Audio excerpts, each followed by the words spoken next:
మేము ఉండేది విజయనగరం జిల్లా బొబ్బిలి నియోజకవర్గం దగ్గరలో మేము ఉన్నాము.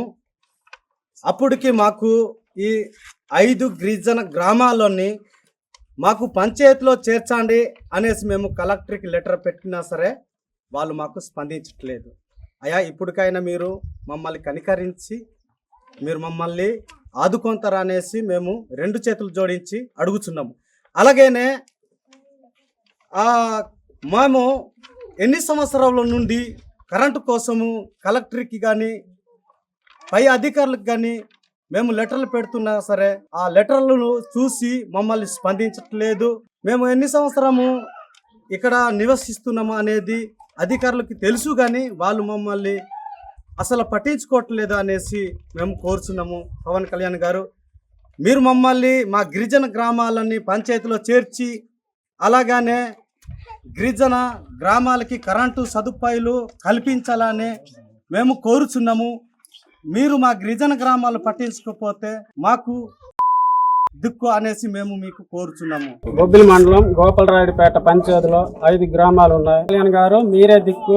మీరు చూడకపోతే మేము మా అయ్యా పవన్ కళ్యాణ్ గారు, మేము కరెంటు లేక కరెంటు అడుగుతున్నాము. ఎన్నో సంవత్సరాలు మేము ఇబ్బందులు ఉంటున్నాము. అయ్యా పవన్ కళ్యాణ్ గారు, మీరే మనకి కరెంటు సహకారం చూడాలని మేము కోరుతున్నాము. 7 గ్రామంలో మేము ఉన్నాము. ఇప్పుడు కరెంటు లేక చాలా ఇబ్బందులు ఉన్నాము. ఇప్పుడు మాకు ఏ గవర్నమెంట్ అయినా మాకు బంధించట్లేదు. ఇప్పుడు చాలా మేము కష్టంలో మేము ఉన్నాము. ఇప్పుడు పిల్లలు ఎక్కడ చదివించడమైనా ఇప్పుడు అడ్రస్ ఇప్పుడు మారలేదు అనేసి మాకు చాలా ఇది 10 అధికారులు మాకు ఎందుకంటే మాట్లాడుతున్నాడు. ఎక్కడ కష్టం వచ్చినా ఏ గవర్నమెంట్ డాక్టర్ ఎక్కడ హాస్పిటల్కి వెళ్ళి ట్రీట్మెంట్ వేసుకోవడమైనా మాకు ఇప్పుడు మీరు ఏ పంచాయతీలు మీరు చెందలేదు, ఏ విలేజ్లు మీరు లేరు అనేసి మాకు ప్రభుత్వం ఇదే మాకు చెప్పడం జరుగుతున్నది. ఇప్పుడు మేము ఆ పరిస్థితి ఏంటి, మీ పిల్లలను మేము ఎక్కడ చదివించుకుందాం అయినా సరే మాకు ఏది అడ్రస్ మాకు కలపలేం. బట్టి ఇక్కడ మేము చాలా ఇబ్బందులు ఉన్నాము.